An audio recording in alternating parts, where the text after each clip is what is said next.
எதில் ரொம்ப மன உளைச்சல் இருக்கும் அப்படின்னா பொருளாதாரம் சார்ந்த விஷயங்கள் இவங்களுக்கு பயங்கர மன உளைச்சல் இருக்கும். ஸோ குருவினுடைய பார்வை வந்து இவங்களோட 2ஆம் இடத்தை பார்க்குது.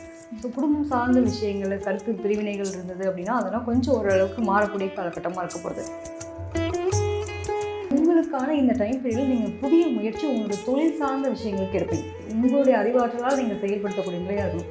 அவங்க சொன்னாங்க இவங்க சொன்னாங்கன்னு கேட்டிங்கன்னா அதாவது ஆலோசனை கேட்கலாம், பட் முடிவு உங்களோட தான் இருந்ததுன்னா பெட்டராக இருக்கும். இந்த ஆடி மாதம் எந்த கடவுள் வழிபாடு எடுத்துக்கிட்டால் சிறந்ததாக இருக்கும்? நிச்சயமா இவங்களுக்கு எப்பயும் போல வந்து தாயார் வழிபாடு ரொம்ப சிறப்பு. சிவன் கோயிலில் இருக்கக்கூடிய துர்க்கை தாயார் வழிபாடு வந்து ரொம்ப நல்லது.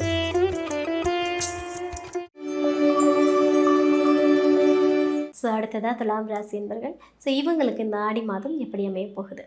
நிச்சயமா துலாமை பொறுத்த வரைக்கும் இந்த ஆடி மாதம் ரொம்ப நல்லாவே இருக்க போகுதுன்னு சொல்லலாம். என்ன காரணம் அப்படின்னா எதில் ரொம்ப மன உளைச்சல் இருக்கும் அப்படின்னா பொருளாதாரம் சார்ந்த விஷயங்களும் இவங்களுக்கு பயங்கர மன உளைச்சல் இருக்கும்.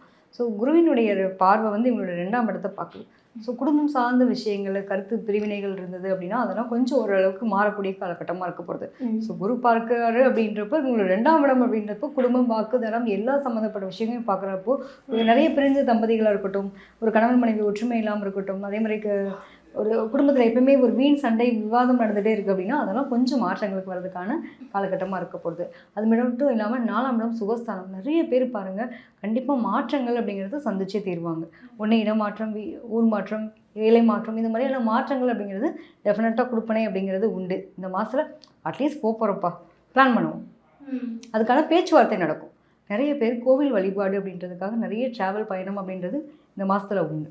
ஓகே, நான் இந்த கோயிலுக்கு போகணும், இந்த மாதிரி பிளான் வச்சுருக்கேன், இந்த கோயிலுக்கு நான் வேண்டுதல் வச்சுருக்கேன், அதை போய் நான் செஞ்சுட்டு வரேன் அப்படிங்கிற நிலைப்பாடுகள் நிறைய பேர் கிடக்கும், நிறைய பேருக்கு நடக்கும். எத்தனை பேர் வேண்டுதலுக்காக நான் போகிறேன்ற ஆடி மாதத்தில் போயிட்டு வந்தேன்னு சொல்லி கேளுங்க, நிச்சயமாக கமெண்ட்டில் போடுவாங்க. அதுவும் பர்டிகுலராக பார்த்தீங்க அப்படின்னா நான் போய் முடி காணிக்க கொடுக்குறேன், காணிக்க கொடுக்கணும்னு வச்சுருந்தேன், புடிக்காணிக்க நம்ம வந்து போட்டு வச்சுருந்தோம், கை நிறைய அள்ளி போடுறது, உண்டியில் சேர்த்து வச்சுருந்தேன், காணிக்கை போய் நான் செலுத்தணும் அப்படின்னு வேண்டிகிட்டு இருந்தேன். என்னோடய வேண்டுதலை ரொம்ப நாளாக வச்சுருந்த வேண்டுதல் நிறைவேறவே இல்லை அப்படின்றவங்க இந்த நேரத்தில் நிறைவு பண்ணுவாங்க. எதுக்காக நிறைவு பண்ணுவோம் சொல்லுங்கள் பார்ப்போம். நமக்கு வந்து நம்மளுடைய வேண்டுதல் நிறைவு பண்ணணும் அப்படின்னா நமக்கு நினச்ச காரியம் நடக்கணும்ல. கண்டிப்பாக. ஸோ இவங்களுக்கு இந்த மாதத்தில் பார்த்தீங்க அப்படின்னா நிறைய நினச்ச காரியங்கள் நடந்துருச்சுன்ற ஒரு திருப்தி அடையக்கூடிய நிலை உண்டு. ஏன்னா 4ஆம் இடம் சுகஸ்தானத்தில் குருவினுடைய பார்வை மகர வீட்டை பார்க்குறது. ஸோ அதன் மூலமாக ஒரு நல்ல ஒரு மாற்றம் இருக்கும். அதே மாதிரி கருத்து வேறுபாடுகள், பிரிஞ்சிருந்த உறவினர்கள், இதெல்லாம் வந்து ஓரளவுக்கு மாற்றங்களை சந்திக்கக்கூடிய நிலை இருக்கும். ஒன்று என்ன அப்படின்னா குழந்தைகள் சார்ந்த விஷயங்களில், ஏன்னா 5ஆம் இடத்துல ராகு இருக்கார். எப்பயுமே என் குழந்தைங்களுக்கு நான் என்ன பண்ணாலும் நான் திருப்தியாகவே தெரியலன்ற மாதிரியான ஒரு நிலைப்பாடு இருக்கும். ஸோ குழந்தைங்களால ஒரு மன உளைச்சல் அப்படின்றது இருக்கும். குழந்தைங்க படிக்க, அவங்களுக்காக கொஞ்சம் கேர் பண்ணணும் அப்படின்ற மாதிரி நம்ம சொல்கிற பேச்சு அவங்க கேட்காத மாதிரியே இருக்கும். இப்போலாம் நிறைய பிள்ளைங்க அடிக்ட் ஆகிட்டு இருக்குது எது அப்படின்னா மொபைல் ஃபோனு, இது மாதிரி பிரச்சனைகள். ஸோ நிறைய படிப்பு ஒரு புரிதல் இல்லாத ஒரு நிலை இருக்கக்கூடிய நிலை. இவங்களுக்கும் இவங்களோட எக்ஸ்பெக்டேஷனுக்கு தகுந்த மாதிரி பிள்ளைங்களுக்கு இவங்களுக்குமான கருத்து வேறுபாடுகள் வரலாம். ஸோ அதெல்லாம் மட்டும் கொஞ்சம் கவனமாக இருக்கிறது ரொம்ப நல்லது. இன்னொன்று பார்த்தீங்க அப்படின்னா எதிரிகளாக இருக்கக்கூடியவங்க நிறைய மறைமுக எதிரி, நேர்முக எதிரின்னு சொல்லக்கூடிய ஆட்கள்லாம் வந்து இந்த காலகட்டத்தில் மறைமுக எதிரியாக இருந்தால் கூட சரி இவங்க தான் அப்படின்றது தெரிய வரும். நேரடியாக எதிரியாக இருக்கவங்களும் உங்களை விட்டு பிரிஞ்சு போவதற்கான நிலைகள் இருக்கும். ஸோ முடிஞ்ச வரைக்கும் யாரையும் நீங்கள் கன்சிடர் பண்ண வேண்டியது அவசியமே இல்லை. ஐயோ இந்த உறவு மேலே நான் இவ்வளோ பாசமாக இருந்தேன், அவங்க நம்மளை ஏமாற்றிட்டாங்களே, இப்படி நடந்துச்சு, இதெல்லாம் உங்களுக்கு தேவையில்லாத. எப்பயுமே ஒரு அழகான ஒரு செடிக்கு பக்கத்தில் வந்து தேவையில்லாத அந்த முட்கள் கலைகள் இருந்ததுன்னா அது மாதிரி இதெல்லாம் வந்து கலைத்தறியப்பட வேண்டியது அப்படின்றது மாதிரி நீங்கள் கொண்டு போயிட்டீங்கன்னா ரொம்ப நல்லது. நிறைய உறவுகள் வந்து பொறுத்த வரைக்கும் ஒரு பக்கம் நல்ல உறவுகளாக இருந்தால் அவங்களோட பயணிக்க முடியும், கெட்ட உறவுகளாக இருந்தால் விலகி போகும். ஸோ உங்களுக்கான இந்த டைம் பீரியடில் நீங்கள் புதிய முயற்சி உங்களோட தொழில் சார்ந்த விஷயங்களுக்கு எடுப்பீங்க. ஓகே, உங்களோட புத்திசாலித்தனமாக அடுத்த கட்டமாக நான் எப்படி நகரணும், என்னுடைய நிலை என்ன, என்னோட அங்கீகாரம் என்ன, எப்படி என்னுடைய வருமானத்தில் இருக்குது அப்படிங்கிற மாதிரியான நிறைய நிலைப்பாடுகளை உங்களுடைய புத்தி கூர்மை, உங்களுடைய அறிவாற்றலால் நீங்கள் செயல்படுத்தக்கூடிய நிலையாக இருக்கணும். அவங்க சொன்னாங்க இவங்க சொன்னாங்கன்னு கேட்டிங்கன்னா அதாவது ஆலோசனை கேட்கலாம், பட் முடிவு உங்களோட தான் இருந்ததுன்னா பெட்டராக இருக்கும். இல்லைன்னா கருத்து வேறுபாடுகளாலையும் பிரச்சனைகளாலும் ஒருத்தருக்கு ஒருத்தர் குறை சொல்லிக்கிட்டு எல்லா உறவுகளோடையும் மல்லுக்கட்டுற மாதிரி அமைஞ்சிடும். ஸோ ஒப்பீனியன் கேளுங்க, முடிவு உங்களுடைய தான் இருந்துச்சு அப்படின்னா ரொம்ப நல்லாயிருக்கும். ஸோ இப்போ எந்த விஷயத்தில் கொஞ்சம் கவனமாக இருக்கணுமா? ஏன்னா இவங்களுடைய ராசிக்கு 8ஆம் இடத்துல செவ்வாய் இருக்காங்க. ஸோ செவ்வாய் அப்படின்னாலே கடன் கேட்குற இடத்துலாம் கடன் கொடுத்துருவாங்க. கடன் சார்ந்த விஷயங்களை அடைக்கிறதுக்கான முயற்சி இருப்பீங்க. ஒரு கடனை வாங்கி இன்னொரு கடன்ற மாதிரி பெருக்காமல் மொத்தமாக ஒரு இடத்துல கடனை வாங்கி கூட கடன் அடைக்கிற மாதிரி வாய்ப்புகளும், அந்த கடன் அடைக்கிறதுக்கான வருமானமும் வரும். ஸோ அதனால் வந்து கொஞ்சம் பொருளாதாரம் சார்ந்த விஷயங்கள் எது வேணும், எது வேண்டாம், எது அத்தியாவசியம், எது அனாவசியம், இவங்க எந்த விஷயத்தில் கவனமாக இருக்கணும் அப்படின்னா 8ஆம் இடத்துல செவ்வாய் இருக்கும்போது நிறைய பேருக்கு கடன் வாங்கக்கூடிய சூழ்நிலைகள் அமையும். ஸோ இந்த கடன் வாங்கினாலும் ஒரு பொருளை வாங்கலாம் அப்படின்னா ஆடம்பர பொருளாக இருக்கா, அத்தியாவசியமான பொருளாக இருக்கா. ஸோ ஆடம்பர பொருளாக இருந்தால் கண்டிப்பாக அவாய்ட் பண்ணிடுங்க. அத்தியாவசியமாக இருந்தால் கண்டிப்பாக நிராகரிக்காதீங்க, வாங்க. நிறைய பேருக்கு அலைச்சல் பயணம்ன்றப்ப முடிஞ்ச வரைக்கும் ஒரு சுபவிரயமாக பண்ணுறது ரொம்ப நல்லது. அதை கொண்டு போய் நம்ம ஹாஸ்பிட்டல் கொடுக்குறத விட இது பெட்டர் தான். ஓகே. ஓகேங்களா? அது மாதிரி நம்ம நிலைகள் பண்ணிக்கலாம். பட் ஆனால் எதுக்கு பண்ணுறோம், எதுக்கு பண்ணுறோன்றதுல ரொம்ப தெளிவாக பண்ணாங்க அப்படின்னா ரொம்ப நல்லது.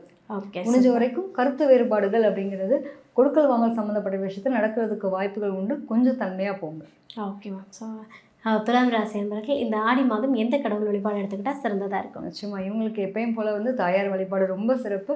சிவன் கோயிலில் இருக்கக்கூடிய துர்க்கை தாயார் வழிபாடு வந்து ரொம்ப நல்லது. சரிங்களா? இந்த டைம் பீரியட் அதுவும் அம்பாளுக்காக அலங்காரம்லாம் பண்ணுவாங்கல்ல, இவங்க அந்த அலங்காரத்துக்காக என்ன முடிஞ்ச அளவுக்கு அவங்களால முடிஞ்ச பூக்கள் வாங்கி கொடுக்கறது, நறுமணம் அந்த பன்னீர் வாங்கி கொடுக்கறது, இளநீர் வாங்கி கொடுக்கறது, இந்த அபிஷேகத்துக்கு தகுந்த மாதிரியான பொருட்கள் வாங்கி கொடுக்கறது, இதெல்லாம் பண்ணாங்கனாலே இவங்களோட வாழ்க்கையில் வருமானம் சார்ந்த விஷயமா இருக்கட்டும், தடைகள் சார்ந்த விஷயங்களாக இருக்கட்டும், எல்லாமே விலகக்கூடிய தன்மை இருக்கும். Okay, super. பல தடைகளை வந்து இந்த ஆடி மாதம் வந்து துலாம் ராசி என்பவர்களுக்கு விலக்கி கொடுக்க போகுது. Super ma'am, super. பொதுவாக வந்து ஆடி மாதம் அப்படின்னாலே ரொம்ப விமர்சையாக அதுவும் பார்த்தீங்கன்னா தமிழ்நாட்டு சைட்லலாம் ரொம்ப, அதுவும் சவுத் சைட் பார்த்தீங்க அப்படின்னா ரொம்ப விமர்சையாக கொண்டாடக்கூடிய ஒரு நாளாகவே வந்து இந்த மாதத்துக்காக வெயிட் பண்ணுவாங்க, எப்படா இந்த மாதம் வரும் அப்படின்ற மாதிரி. ஸோ வந்து இந்த ஆடி திருவிழாக்கள் அப்படின்னாலே ஏகப்பட்ட அதுவும் பார்த்தீங்க அப்படின்னா அம்மனுக்கான திருவிழாக்கள் நடக்கக்கூடிய ஒரு அமைப்பு. நீங்கள் சொன்ன மாதிரி கடகத்துக்கு வர டைம் பீரியடு தான் நம்ம வந்து ஆடி மாதம்னு எடுத்துப்போம். தமிழ் மாதத்தில் ஆடி மாதத்தில் பிறந்த குழந்தைங்களுக்குலாம் பார்த்தீங்க அப்படின்னா கடகத்தில் தான் சூரியன் இருப்பார். ஸோ அந்த சூரியனுடைய பிளேஸ்மெண்ட் வச்சு தான் நம்ம இந்த ராசி பலனை நம்ம சொல்லக்கூடிய ஒரு நிலை. ஏன்னா கிரகங்களுடைய சஞ்சாரங்களை பொறுத்து தான் நம்ம ராசி பலன் சொல்கிறோம். அதுலேயும் பர்டிகுலராக இந்த மாதம் வந்து ரொம்ப நிறைய விஷயங்கள், நல்ல விஷயங்கள் நடக்கிறதுக்கான ஒரு மாதமாகவும் இருக்குது. ஆடி மாதம் வந்து என்ன சொல்லுவாங்க அப்படின்னா காத்தடிக்கும் பயங்கரமாக இல்லையா? நிறைய வியாதிகள் சம்மந்தப்பட்ட விஷயங்கள்லாம் குணமாகணும். உடம்புல வந்து நீர்ச்சத்து குறைபாடு வரும். நிறைய பேருக்கு உடல் உஷ்ணம்னால வரக்கூடிய தொந்தரவுகள் இருக்கும். அதுக்காக தான் நம்ம என்ன பண்ணுவோம் அப்படின்னா தாயார்கிட்ட போய் வேண்டி அம்பாள் கிட்ட எங்களுக்கு வந்து உடல் உபாதைகள் எல்லாம் இல்லாமல் நிறைய பாருங்களேன் நீர்மோர் கொடுப்பாங்க, கூழ் காய்ச்சி கொடுப்பாங்க. இதெல்லாம் நம்ம மறந்த ஒரு விஷயங்கள். நம்மளோட லைஃப்லேயே வந்து இன்றைக்கி யாராவது நம்ம கூழ் காய்ச்சி கொடுக்கறதுக்கான ஒரு நிலை இருக்கா? நிறைய பேர் எப்படா ஆடி மாதம் வரும் கூழ் காய்ச்சி கொடுப்பாங்க நிறைய இடங்கள். அந்த மாதிரி வெயிட் பண்ணக்கூடிய நிலையெல்லாம் பார்த்தீங்கன்னா உண்மையிலேயே அதுக்கும் மருத்துவத்துக்கும் ஒரு தன்மை உண்டு. நம்மளோட உடல் சார்ந்த விஷயங்களுக்கு தகுந்த மாதிரி தான். அதுவும் பார்த்தீங்க அப்படின்னா கடகம்னாலே நீர் சம்மந்தப்பட்ட ஒரு ராசி. ஸோ அப்போ வந்து உடலில் வந்து உடல் வெப்பமயமாக இருக்கிறதுனாலையும் நீர்ச்சத்து தேவைப்படுறதுனாலையும் தான் நம்ம இதை வந்து சர்ம கோளாறுகள்லாம் நிறைய பேருக்கு வரும். அதனால இந்த மாதிரி ஒரு உடல் ஆரோக்கியத்துக்காகவே இந்த மாதிரி ஒரு விஷயம் நம்ம செய்கிறாங்க. எல்லாமே நம்ம நினச்சிட்ருக்கோங்க நம்ம தான் பெரிய அறிவாளிங்க, நம்ம தான் பெரிய அறிவியலை தத்துவ ஞானிகள் மாதிரி நினச்சிட்ருக்காங்க. எல்லாத்தையும் நம்ம முன்னோர்கள் அவங்களுடைய காலத்துக்கு தகுந்த மாதிரி அப்போயே அந்த ஞானம் வந்து பெற்று எல்லாருக்கும் இதெல்லாம் வேணும் அப்படிங்கிற மாதிரி முன்னாடி இருந்து ஒரு வரைமுறையே கொண்டு வந்திருக்காங்க. நம்ம யாரும் ஃபாலோ பண்ணுறது கிடையாது.